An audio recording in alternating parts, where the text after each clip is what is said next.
Blessing ടുഡേയിലേക്ക് എല്ലാ പ്രിയപ്പെട്ടവരെയും ഒരിക്കൽ കൂടെ ഞാൻ സ്വാഗതം ചെയ്യുകയാണ്. ഇന്ന് അനുഗ്രഹിക്കപ്പെട്ട ഒരു ദിവസത്തിലാണ്. ഞാൻ എല്ലാ ദിവസവും പറയുമ്പോൾ ഇതെന്താണെന്ന് നിങ്ങൾ ചിന്തിക്കുകയും, പക്ഷെ വീണ്ടും വീണ്ടും പറയുന്നു, നമ്മൾ എന്താണോ വായ കൊണ്ട് പറയുന്നത്. കാരണം മരണവും ജീവനും എല്ലാം നാവിൻ്റെ അധികാരത്തിലാണ് കിടക്കുന്നത്. അതുകൊണ്ട് തന്നെ നമ്മൾ വായ കൊണ്ട് പറയുന്നത് നടക്കും. ഇന്ന് എൻ്റെ അനുഗ്രഹത്തിൻ്റെ ദിവസമാണ്, ഇന്ന് എൻ്റെ വിടുതൻ്റെ ദിവസമാണ്, ഇന്ന് എൻ്റെ സൗഖ്യത്തിൻ്റെ ദിവസമാണ്, ഇന്ന് എൻ്റെ നന്മയുടെ ദിവസമാണ്, ഇന്ന് എൻ്റെ വാഗ്ദാന നിവൃത്തിയുടെ ദിവസമാണ്.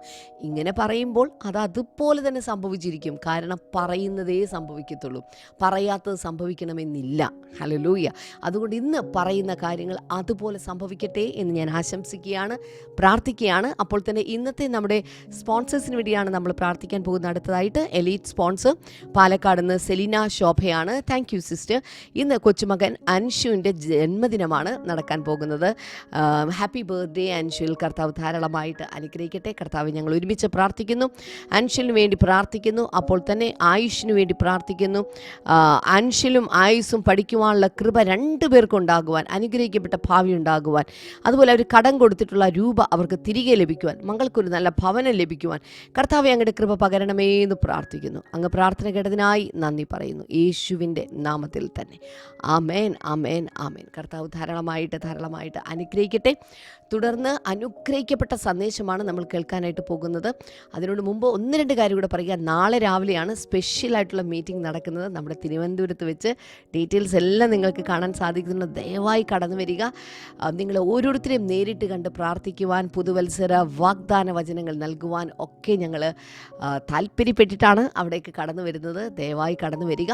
അതോടൊപ്പം തന്നെ മറ്റന്നാൾ സ്പെഷ്യലായിട്ടുള്ള ആരാധന തിരുവനന്തപുരത്ത് നടക്കുന്നുണ്ട്. രാവിലെ 10 മണിക്ക് നടക്കുന്ന ആരാധനയിൽ ദൈവിക സന്ദേശം നൽകുവാൻ ഒക്കെയുമായിട്ട് ബ്രദർ നെഹമായ ഡാമിയൻ അവിടേക്ക് വരികയാണ്. എല്ലാ യൗവനക്കാരും പ്രായമുള്ളവരെല്ലാവരും അദ്ദേഹത്തിൻ്റെ സന്ദേശം ഇഷ്ടപ്പെടുന്നുണ്ട് എന്ന് എനിക്കറിയാം. അതുകൊണ്ട് ദയവായി കടന്നു വരിക. അതൊരു വലിയ അനുഗ്രഹത്തിൻ്റെ ദിവസമായിരിക്കും, വിടുതൻ്റെ ദിവസമായിരിക്കും, എനിക്ക് ഉറപ്പാണ്. കർത്താവ് നിങ്ങളെല്ലാവരെയും ധാരാളമായിട്ട് അനുഗ്രഹിക്കട്ടെ. എന്ന് വൈകിട്ട് ഹാർട്ട് ടു ഹാർട്ടിൽ വൈകുന്നേരം കൃത്യം 7 മണിക്ക് നടക്കുന്ന നമ്മുടെ ബ്ലെസ്സിംഗ് ടുഡേ ലൈവ് പ്രോഗ്രാമിലേക്ക് എല്ലാവരെയും ഞാൻ സ്വാഗതം ചെയ്യുകയാണ്. തുടർന്ന് അനുഗ്രഹിക്കപ്പെട്ട സന്ദേശവുമായിട്ട് ബ്രദർ ഡാമിൻ വെയിറ്റ് ചെയ്യുന്നു. വേഗത്തിൽ ഇന്നത്തെ സന്ദേശത്തിലേക്ക് കടക്കാം.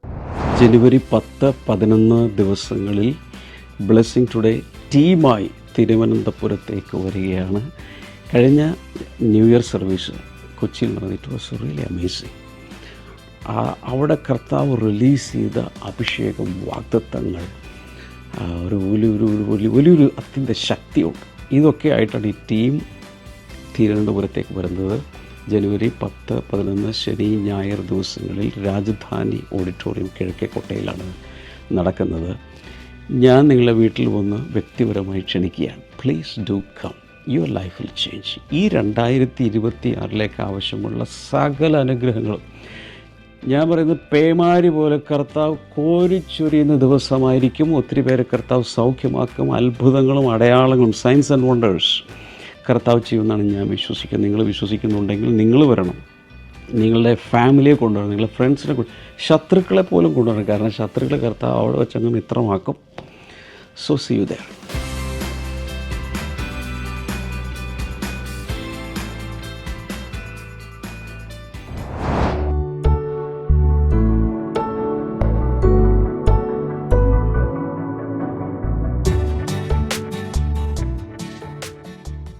Welcome back. This is the year of the supernatural എന്ന് മാത്രമല്ല, ഈ ജനുവരി മാസം എന്ന് പറയുന്നത് is the month of supernatural beginnings. അപ്പോൾ ഓരോ ദിവസവും നമ്മൾ നമ്മുടെ കയ്യിലുള്ള ഡിവോഷണൽ ഡയറി അനുസരിച്ചാണ് നമ്മൾ പോകുന്നത്. 9th ഫ്രൈഡേ അല്ല, നിങ്ങളുടെ ഡയറിയിൽ നിങ്ങൾക്ക് കാണാം. Focus word is guidance. കർത്താവിൻ്റെ മാർഗനിർദ്ദേശം, അല്ലെങ്കിൽ കർത്താവിൻ്റെ ലീഡിങ്, അല്ലെങ്കിൽ കർത്താവിൻ്റെ നടത്തിപ്പ് എന്നൊക്കെ പറയില്ലേ, അതുപോലെ. And we have a focus verse Psalm 32 and verse number 8. സങ്കീർത്തനങ്ങൾ 32:8. നിങ്ങളുടെ ബൈബിളിലോ അല്ലെങ്കിൽ സ്ക്രീനിലോ നോക്കുക. I will instruct you and teach you in the way you should go. I will counsel you with my loving eye on you. ഇതിൻ്റെ മലയാളത്തിൽ നമ്മൾ കാണുന്നത് ഇങ്ങനെയാണ്: ഞാൻ നിന്നെ ഉപദേശിച്ച് നടക്കേണ്ടുന്ന വഴി നിനക്ക് കാണിച്ചു തരും. ഞാൻ നിന്നെ മേൽ ദൃഷ്ടി വെച്ച് നിനക്ക് ആലോചന പറഞ്ഞു തരും. വാവ്, വളരെ നല്ല ഒരു ഫോക്കസ് വേഴ്സാണ് നമുക്കിന്ന് കിട്ടിയിരിക്കുന്നത്. എൻ്റെ താഴെ ഒരു ഡെക്ലറേഷൻ കൊടുത്തിട്ടുണ്ട്, ഒരു പ്രഖ്യാപനം. The Holy Spirit guides me into all truth today. ഇന്ന് പരിശുദ്ധാത്മാവ് എന്നെ സകല സത്യത്തിലേക്കും വഴി നടത്തും. I walk in the right path without fear. യാതൊരു ഭയവുമില്ലാതെ ശരിയായ പാതയിൽ ഞാൻ നടക്കും, അല്ലെങ്കിൽ ഞാൻ മുന്നേറും. ബൈബിൾ റീഡിംഗ് പ്ലാൻ കൊടുത്തിട്ടുണ്ട്. ഇന്ന് തന്നെ ആ ഭാഗങ്ങൾ വായിച്ച് അതിൻ്റെ ആ ചതുരം കൊടുത്ത്, ഒരു സ്ക്വയർ കൊടുത്തിട്ട് അവിടെ ടിക്ക് ചെയ്യാം. ഓരോ ദിവസത്തെയും മോർണിംഗ് ഗ്ലോറി മുടങ്ങാതെ തന്നെ അതത് ദിവസം തന്നെ കാണുന്നുണ്ട് എന്ന് വിശ്വസിക്കുന്നു. സോ ഇന്ന് ദൈവത്തിൻ്റെ ഒരു വഴി നടത്തൽ, അല്ലെങ്കിൽ ദൈവത്തിൻ്റെ മാർഗനിർദ്ദേശം, അതാണല്ലോ നമ്മൾ ഫോക്കസ് വേർഡായിട്ട് നമുക്ക് കിട്ടിയിരിക്കുന്നത്. ഞാൻ കുറച്ച് കാര്യങ്ങൾ ഗൈഡൻസിന് വേണ്ടി, അല്ലെങ്കിൽ നിങ്ങളൊന്ന് ലീഡ് ചെയ്യാൻ വേണ്ടി തരുമെങ്കിലും ഇതിന് ശേഷമുള്ള സമയങ്ങളിൽ കൂടുതലായി ഇതിനെക്കുറിച്ച് ധ്യാനിക്കുകയും നിങ്ങൾക്ക് കർത്താവിന് കിട്ടുന്നത് കൂടെ ആ പേജിൽ എഴുതി വെക്കണം. സോ ആ വചനം നമുക്കൊന്നുകൂടി നോക്കാം. Sam 32 and verse number 8. I will instruct you and teach you in the way you should go. നീ നടക്കേണ്ടുന്ന വഴിയിൽ ഞാൻ നിന്നെ ഉപദേശിച്ച് അഭ്യസിപ്പിച്ച് വഴി നടത്തും. I will counsel you with my loving eye on U. അത് മലയാളത്തിൽ അത്രയും വന്നിട്ടില്ല. ഞാൻ നിൻ്റെ മേൽ ദൃഷ്ടി വെച്ച് ആലോചന, പക്ഷേ ഇവിടെ പറഞ്ഞിരിക്കുന്നത് I will counsel you with my loving eye on you. എൻ്റെ സ്നേഹമുള്ള കണ്ണുകൾ പതിപ്പിച്ച് വളരെ സ്നേഹത്തോടെ നോക്കിക്കൊണ്ട് ഞാൻ നിനക്ക് വഴി പറഞ്ഞു തന്ന് ഞാൻ മുന്നിലേക്ക് നടത്തും. അപ്പം ഇത് കർത്താവ് നമുക്ക് തന്നിരിക്കുന്നൊരു വാഗ്ദത്തമാണ്. ഈ ഭൂമിയിൽ കർത്താവ് തന്നെ നമ്മെ വഴി നടത്തും. ഇതിനു മുമ്പ് നമ്മൾ ഈ ഭൂമിയിൽ ജീവിച്ചിട്ടില്ല.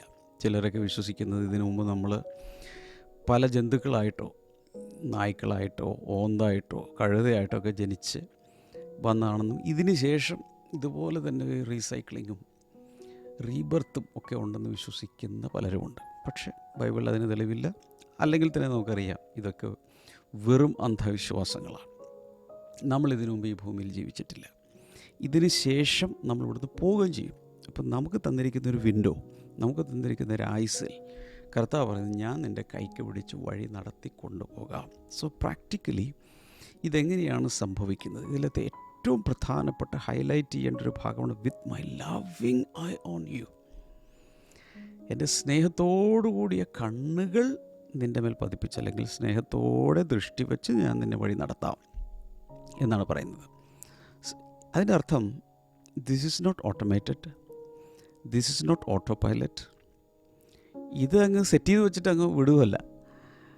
God's guidance is not mechanical, it is personal, attentive and loving.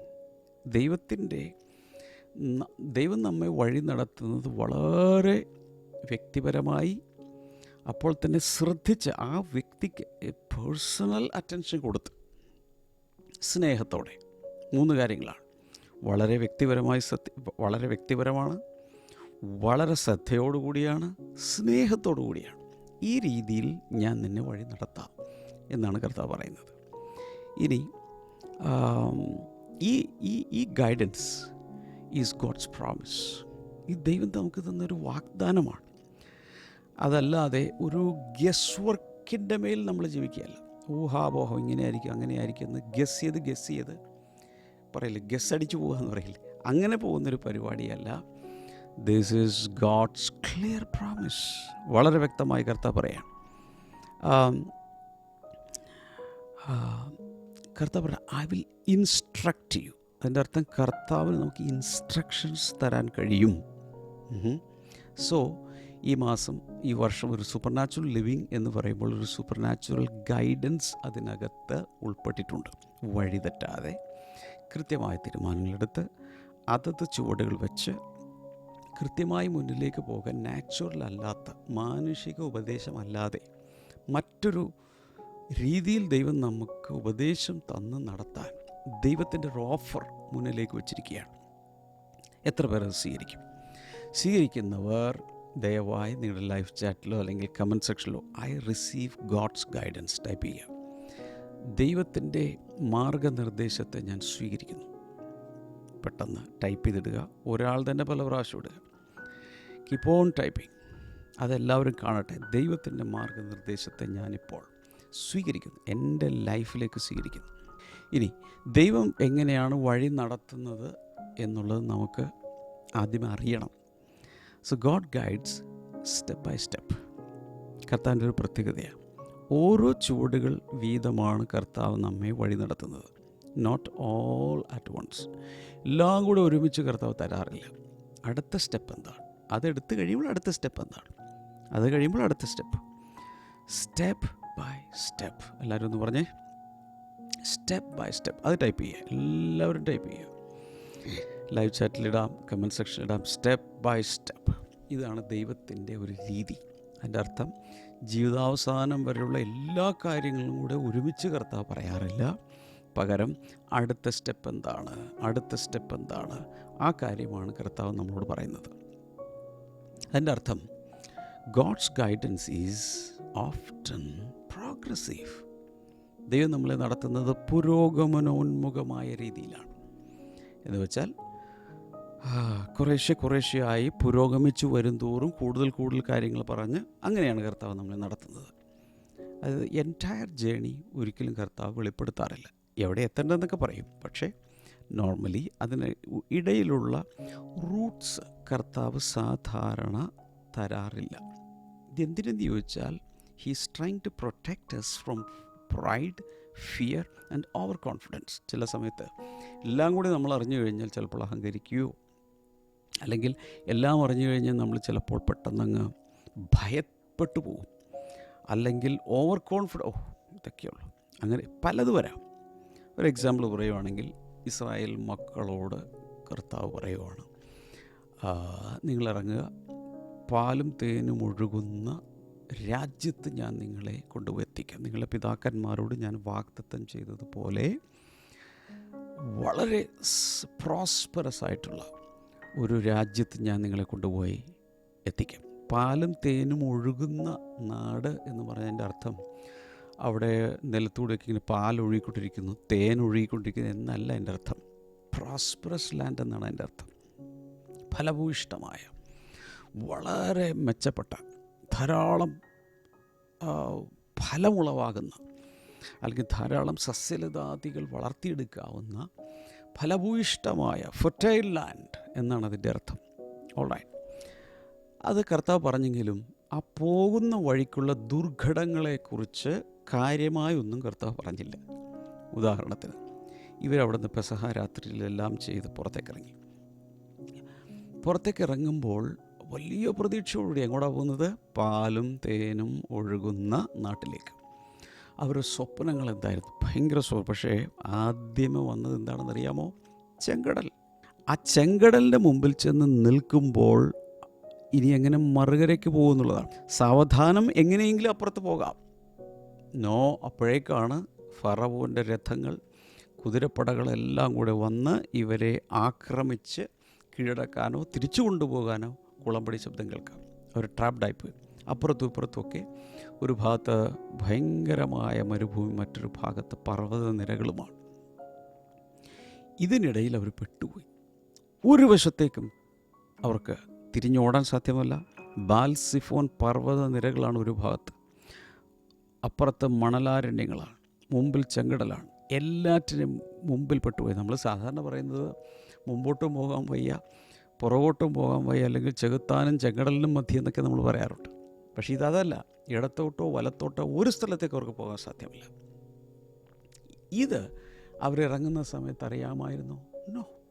അപ്പോഴാണ് പറയുന്നത്, മോശയോട് പറയുന്നത്, നീ കരഞ്ഞുകൊണ്ട് നിൽക്കണ്ട, നിൻ്റെ വടി നീട്ടുക. അങ്ങനെ മോശ വടി നീട്ടുന്നു. കർത്താവ് കാറ്റടിപ്പിക്കുന്നു. വഴിയില്ലാത്തിടത്ത് കടലിന് നടുവിലൂടെ വഴി സൃഷ്ടിക്കുന്നു. സൂപ്പർ നാച്ചുറലായി ദൈവം അവരപ്പുറത്തെത്തിക്കുന്നു. തീർന്നോ? ഇല്ല. അവരെത്തിയത് മരുഭൂമിയിലാണ്, അടുത്ത ഒരു പാച്ച് ഓഫ് ഡെസേർട്ട്. അത് കഴിഞ്ഞുള്ള യാത്ര മുഴുവൻ നമുക്കറിയാം. 40 വർഷത്തെ കറങ്ങിത്തിരിഞ്ഞുള്ള യാത്രകൾ. അതിനിടയിൽ മാറ ലെത്തി, വെള്ളം കിട്ടാത്ത സ്ഥലങ്ങളിലെത്തി, ഉള്ള വെള്ളം കഴിക്കുന്ന സ്ഥലത്തെത്തി. ഇങ്ങനെ ഒത്തിരി ദുർഘടങ്ങളിലൂടെ അവർ പോയ ശേഷമാണ് കനാൻ നാട്ടിലെത്തുന്നത്. പക്ഷേ ഇതെല്ലാം ആദ്യമേ അവർക്ക് വെളിപ്പെടുത്തപ്പെട്ടിരുന്നെങ്കിൽ, ദൈവം അവരോട് പറഞ്ഞിരുന്നെങ്കിൽ ഇവരോട് നിന്ന് ഇറങ്ങുക പോലുമില്ല. ശരിയാണ് ഞാൻ പറയുന്നത്, അവർ ഇറങ്ങുക പോലുമില്ല. അതുകൊണ്ട് പലപ്പോഴും നമ്മുടെ മുമ്പിലുള്ള പലതും ദൈവം എല്ലാം കൂടെ വെളിപ്പെടുത്താറില്ല. ഒരു സ്റ്റെപ്പേ വെളിപ്പെടുത്തും. അതെടുത്ത് കഴിയുമ്പോൾ അടുത്ത സ്റ്റെപ്പ്, അതിനുള്ള കൃപ, അതിനുള്ള ശക്തി എല്ലാം തരും. വിവാഹം കഴിക്കുന്ന ദമ്പതികൾ ആ വിവാഹവേദിയിൽ നിൽക്കുന്ന സമയത്ത് അവരുടെ വിവാഹ ജീവിതത്തിൽ അവർ നേരിടാൻ പോകുന്ന പ്രതികൂലങ്ങളോ പ്രശ്നങ്ങളോ ഒന്നും അവർക്കറിയില്ല. മധുര സ്വപ്നങ്ങൾ മാത്രമേ ആ സമയത്തുള്ളൂ. എന്നാൽ കാര്യത്തിലേക്ക് കടക്കുന്ന സമയത്ത് പലപ്പോഴും കുഞ്ഞുങ്ങളുണ്ടായി, അതിൻ്റെ പ്രശ്നങ്ങൾ, ചിലപ്പോൾ സാമ്പത്തിക പ്രശ്നങ്ങളുണ്ടാകാം, ഒരു നാട്ടിൽ നിന്ന് വേറെ നാട്ടിലേക്ക് പോകുന്നതിൻ്റെ പ്രശ്നങ്ങളുണ്ടാകാം, ഇൻലോസ് ഔട്ട്ലോസ് പ്രശ്നങ്ങളുണ്ടാകാം, ഒത്തിരി കാര്യങ്ങൾ അതിനകത്ത് കിടപ്പുണ്ടാകും. പക്ഷേ ഇതെല്ലാം കൂടി കർത്താവ് നമ്മുടെ തലയിൽ കയറ്റാറില്ല. അത് താങ്ങാനുള്ള ശക്തി നമുക്കില്ല. പലപ്പോഴും ദൈവം നമ്മോട് ഇടപെടുന്നത് നമുക്ക് താങ്ങാൻ പ്രാപ്തിയുള്ള പ്രാപ്തിക്കൊത്തവണ്ണമാണ്. കേൾക്കുന്നുണ്ടോ? അതുപോലെ കുഞ്ഞുങ്ങളോട്, നമ്മുടെ വീട്ടിലെ കുഞ്ഞുങ്ങളോട് അതിഭയങ്കരമായ പ്രശ്നങ്ങളിലൂടെ ഒരുപക്ഷെ കുടുംബം പോകുമായിരിക്കും. പക്ഷേ കുഞ്ഞുങ്ങളോട് പറയുമ്പോൾ മോനെ കുറച്ച് ബുദ്ധിമുട്ടൊക്കെ ഉണ്ട്, മോനും കൂടി പ്രാർത്ഥിക്ക്, ഇത്രേ പറയുള്ളൂ. എല്ലാ കാര്യം പറഞ്ഞു കഴിഞ്ഞാൽ കുഞ്ഞാകെ പ്രയാസത്തിലായിപ്പോവും. ആ പ്രായത്തിനും പക്വതയ്ക്കും അനുസരിച്ചുള്ള കാര്യങ്ങൾ മാത്രമേ സാധാരണ നമ്മൾ പറയാറുള്ളൂ. ഇനി ഭാര്യാഭർത്തൃ ജീവിതത്തിൽ എല്ലാ കാര്യങ്ങളും ട്രാൻസ്പാരൻ്റ് ആയിരിക്കണം, സുതാര്യമായിരിക്കണം, ഒന്നും മറച്ചു വെക്കരുത്. ഇതാണ് പൊതുവെയുള്ള നിയമം. ഞാൻ അതിനോട് പൂർണ്ണമായും യോജിക്കുന്നില്ല. കാരണം ഭർത്താവ് സാധാരണ രീതിയിൽ പുരുഷന്മാർ അല്പം കൂടെ മെൻ്റൽ കപ്പാസിറ്റി ഉള്ളവരായിരിക്കും. അപ്പോൾ ചില സമയത്ത് ഭാര്യയുടെ മദർ മരിച്ചു എന്നിരിക്കട്ടെ, ഫോൺ കോൾ വരുന്നത് ചിലപ്പോൾ ഭർത്താവിനായിരിക്കും. ഇയാൾ ചെയ്യാൻ പോകുന്നത് എന്താണെന്നറിയാമോ? പെട്ടെന്ന് കേട്ട് കഴിഞ്ഞാൽ ഷോക്ക് വരാതിരിക്കാൻ വേണ്ടി നമുക്ക് അമ്മയ്ക്ക് സുഖമില്ലെന്ന് പറയാൻ നമുക്കൊന്ന് അവിടെ വരെ പോവാം. ഞാൻ തോറ്റി, അല്ല ഇത്തിരി വയ്യെന്നാ പറയുന്നത്, നീ ഡ്രസ്സ് മാറി പോകാം, നമുക്ക് അവിടെ വരെ പോകാം. ആ സമയത്ത് പെട്ടെന്ന് നിൻ്റെ അമ്മ മരിച്ചു എന്ന് പറഞ്ഞു കഴിഞ്ഞാൽ ചിലപ്പോൾ അവിടെ വെച്ച് ഭാര്യ മരിക്കും. ഇത് താങ്ങാൻ, പെട്ടെന്ന് ഷോക്ക് ഏറ്റെടുക്കാനുള്ള പ്രാപ്തി ഉണ്ടാകുന്നത്. അപ്പോൾ കുറേശ്ശെ ഇൻഫർമേഷൻ കൊടുക്കും. പിന്നെ പോകുന്ന വഴിക്ക് ഇത്തിരി കൂടുതലാണെന്നാണ് പറയുന്നത്. അടുത്തെത്തുമ്പോഴാണ് മനസ്സിലാകുന്നത്. അപ്പോൾ ഡോസ് കൂട്ടി കൊടുത്തു. ഇത് ദേഷ്യം കൊണ്ടാണോ സ്നേഹം കൊണ്ടാണോ? ആ വ്യക്തിയോട് സ്നേഹമുള്ളത് കൊണ്ടല്ലേ? ഭാര്യയോട് ഭർത്താവിന് സ്നേഹമുള്ളത് കൊണ്ടാണ് അല്പാൽപമായിട്ട് പറഞ്ഞത്.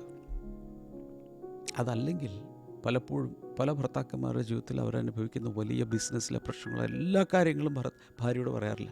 പിന്നെ ഭാര്യ ഭക്ഷണം കഴിക്കാതിരിക്കും, അകപ്പാടെ ഇതാകും, ചിലപ്പോൾ മെൻ്റൽ ഹോസ്പിറ്റലിൽ കൊണ്ടുപോകേണ്ടി. ഇതുപോലെയാണ് ദൈവം നമ്മോട് ട്രീറ്റ് ചെയ്യുന്നത്. നമ്മുടെ ജീവിതത്തിലുള്ള ഫ്യൂച്ചറിലേക്കുള്ള എല്ലാ കാര്യങ്ങളും കർത്താവ് വെളിപ്പെടുത്താതെ സ്റ്റെപ്പായി മാത്രമേ നമ്മെ കർത്താവ് വഴി നടത്താറുള്ളൂ. ഇത് നമ്മോടുള്ള അവൻ്റെ സ്നേഹത്തിൻ്റെ പ്രദർശനമാണ്. എല്ലാം കൂടെ കർത്താവ് വെളിപ്പെടുത്തിയാൽ അവിടെ വെച്ച് തന്നെ നമ്മുടെ ഫ്യൂസ് അങ്ങ് പോകും. നമുക്കതിൽ നിന്ന് മനസ്സിലാക്കാവുന്ന കാര്യം ഞാൻ പറയാം. God's guidance is motivated by love. ദൈവം നമ്മെ വഴി നടത്തുന്നത് സ്നേഹത്താൽ പ്രേരിതമായിട്ടാണ്. Not because of control.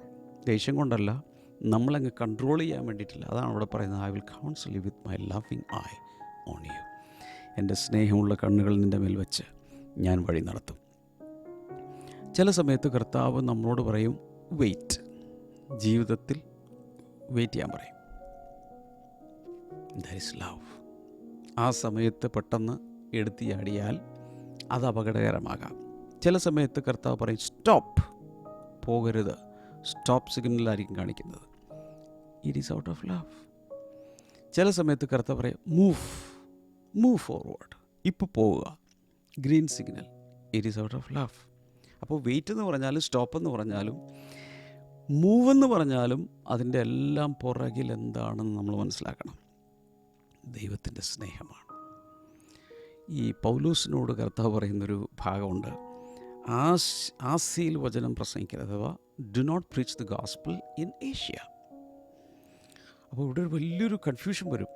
ലോകം എല്ലായിടത്തും പോയി സകല സൃഷ്ടികളോടും സുവിശേഷം പ്രസംഗിക്കുവിൻ എന്ന് പറഞ്ഞ ആ കർത്താവാണ്, അതേ പരിശുദ്ധാത്മാവാണ് ഇപ്പോൾ പറയുന്നത് ഇവിടെ പ്രസംഗിക്കരുത്, ഇവിടെ സുവിശേഷം പ്രസംഗിക്കരുത്. എന്തായിരിക്കും കാരണം? ബൈബിളിൽ പ്രത്യേകിച്ച് എക്സ്പ്ലിസിറ്റായിട്ടൊന്നും പറഞ്ഞിട്ടില്ല. പക്ഷേ നമുക്ക് മനസ്സിലാക്കാം, ഒരു പക്ഷേ ആ സമയത്ത് പൗലോസ് അവിടെ പോയി പ്രസംഗിച്ചിരുന്നെങ്കിൽ അവിടെ വച്ച് അദ്ദേഹം ആയിരിക്കാം.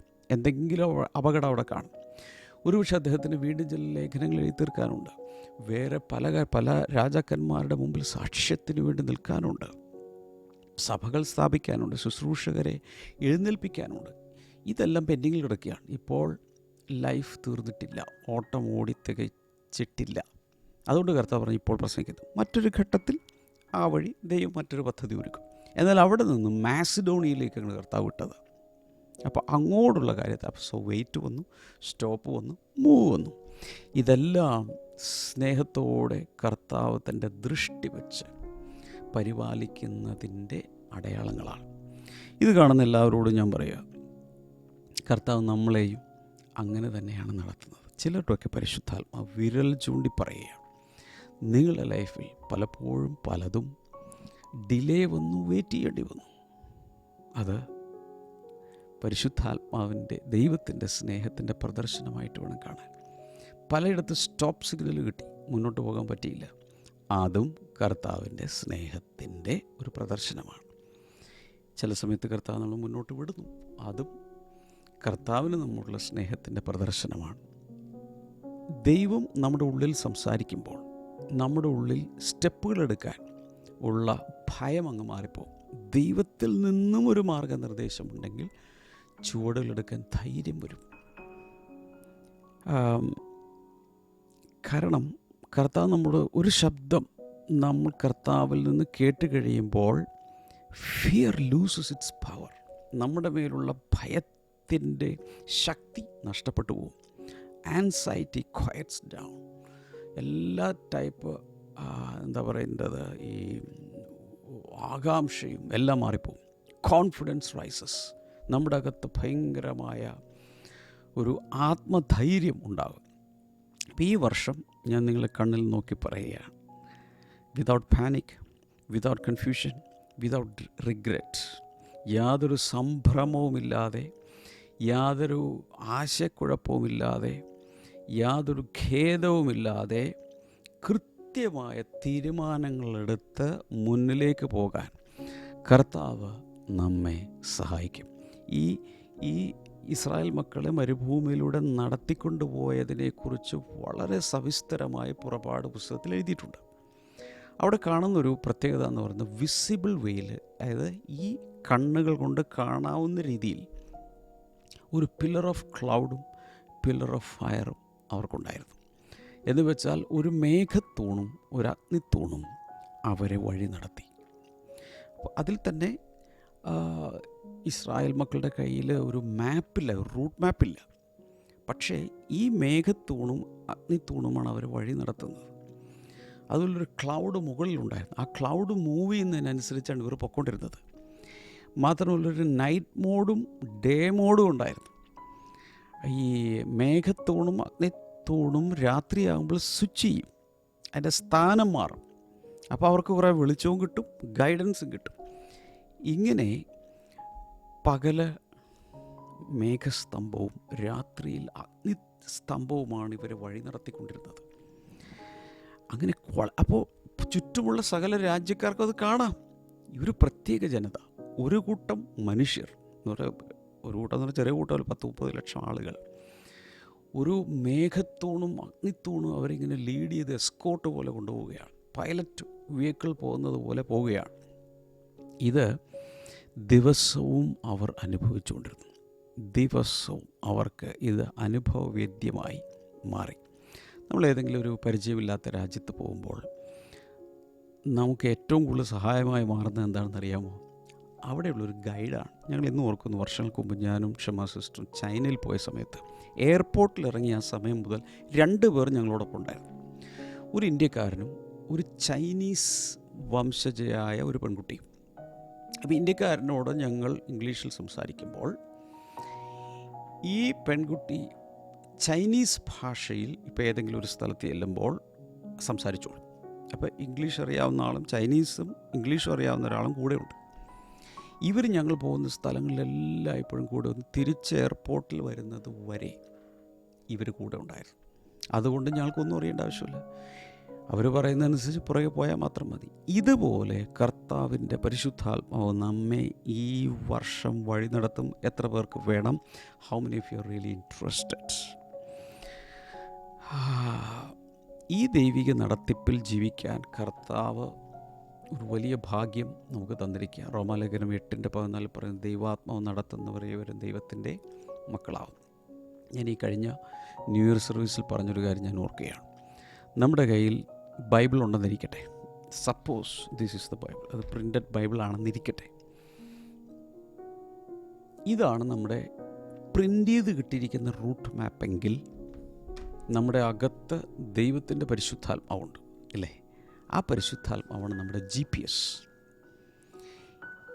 ഇത് പ്രിൻ്റഡ് ആണ്, നമുക്ക് വായിക്കാം. ഇപ്പോൾ ഒരു റൂട്ട് മാപ്പ് നമ്മൾ പ്രിൻ്റ് ചെയ്തു, ആ കയ്യിൽ പിടിച്ചുകൊണ്ട് ഡ്രൈവ് ചെയ്യുകയോ വഴി നടന്ന് പോവുകയൊക്കെ ചെയ്യുവാണെങ്കിൽ ഈ റൂട്ട് മാപ്പ് നമ്മളോട് സംസാരിക്കുന്നില്ല, റൂട്ട് മാപ്പ് നോക്കി നമ്മൾ നടക്കുകയാണ്. എന്നാൽ അകത്ത് ഇരിക്കുന്ന പരിശുദ്ധാത്മാവ് അങ്ങനെയല്ല, സംസാരിക്കും, മുന്നിലേക്ക് പോവുക. ഇപ്പോൾ GPS എങ്ങനെയാണ് ചെയ്യുന്നത്? 5 കിലോമീറ്റർ മുന്നിലേക്ക് പോവുക, അതിനുശേഷം ഒരു യൂ ടേൺ എടുക്കുക, അതിനുശേഷം ലെഫ്റ്റ് എടുക്കുക, അല്ലെങ്കിൽ റൗണ്ട് അബൌട്ടിൽ ചെല്ലുമ്പോൾ സെക്കൻഡ് എക്സിറ്റ് എടുക്കുക. ഇതിങ്ങനെ പറഞ്ഞുകൊണ്ടേയിരിക്കും. GPS എപ്പോഴും നമ്മൾ സംസാരിക്കും. എന്തൊരു പേപ്പർ റൂട്ട് മാപ്പാണെങ്കിൽ സംസാരിക്കില്ല, അതിൽ നോക്കി പിന്നെ ആരുടെങ്കിലൊക്കെ ചോദിച്ച് വേണം പോകാൻ. ഇത് രണ്ടും കർത്താവ് നമ്മുടെ കയ്യിൽ തന്നിരിക്കുകയാണ്. പ്രിൻ്റഡ് റൂട്ട് മാപ്പും സംസാരിക്കുന്ന അകത്തിരിക്കുന്ന പരിശുദ്ധാത്മാവിനെയും ദൈവം നമുക്ക് തന്നിരിക്കുകയാണ്. This is God's GPS. ഈ വർഷം എല്ലാവരെയും കർത്താവ് ഇതുപോലെ വഴി നടത്താൻ ആഗ്രഹിക്കുന്നു. Are you really interested?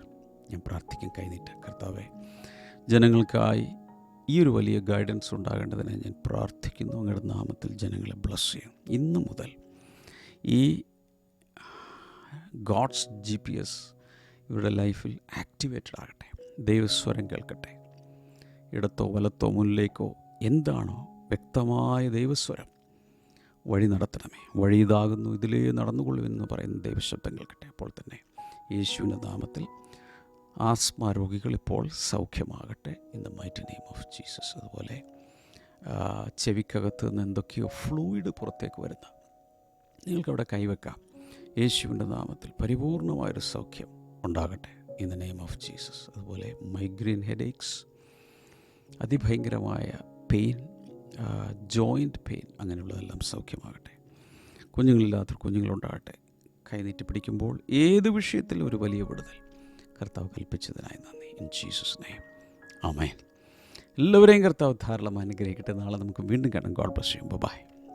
ദൈവത്തിൻ്റെ വലിയ കൃപയാൽ ബ്ലെസ്സിങ് ടുഡേയിൽ നിന്ന് ചില വർഷങ്ങളായി പല പുസ്തകങ്ങൾ പ്രസിദ്ധീകരിക്കാൻ ദൈവം സഹായിച്ചു. ഇവിടെ ടേബിൾ മൊത്തം പുസ്തകമാണ്. ഇതെല്ലാം കുറേ പുസ്തകങ്ങൾ, ഇവിടെ കുറേ പുസ്തകങ്ങൾ ഇംഗ്ലീഷിലും മലയാളത്തിൽ ഹിന്ദിയിൽ അതിലൊക്കെ നമ്മൾ ചെയ്തു. അതിൽ അവസാന സമയത്ത് ഇറക്കിയ ചില പുസ്തകങ്ങളിലൊന്നാണ് ഞാൻ നിങ്ങളെ പരിചയപ്പെടുത്തുന്നത്. വെളിപാട് പുസ്തകം രൂപരേഖ. കുറച്ച് നാൾ മുമ്പാണ് വെളിപാട് പുസ്തകത്തിൻ്റെ 22 അധ്യായങ്ങളും ഏറ്റവും ലളിതമായ ഭാഷയിൽ അവതരിപ്പിക്കാൻ കർത്താവ് കൃപ ചെയ്തു. അതിൻ്റെ ഇംഗ്ലീഷും മലയാളവും ലഭ്യമാണ്, ആമസോണിൽ ലഭ്യമാണ്. ഇല്ലെങ്കിൽ നിങ്ങൾ ബ്ലെസ്സിങ് ടുഡേയിലേക്ക് വന്ന് കൊച്ചിയിലെ ബ്ലെസ്സിങ് ടുഡേയിലെ ബുക്ക് സ്റ്റോളിലോ അല്ലെങ്കിൽ ഏതെങ്കിലും ഒരു ബ്ലെസ്സിങ് സെൻറ്ററിലോ ചെന്ന് നിങ്ങൾക്ക് കരസ്ഥമാക്കാം. This will really bless you. This is a structure and this is an outline booklet. ഇതുണ്ടെങ്കിൽ വെളിപാട് പുസ്തകം എന്താണ്, this is actually just to unlock the book of revelation.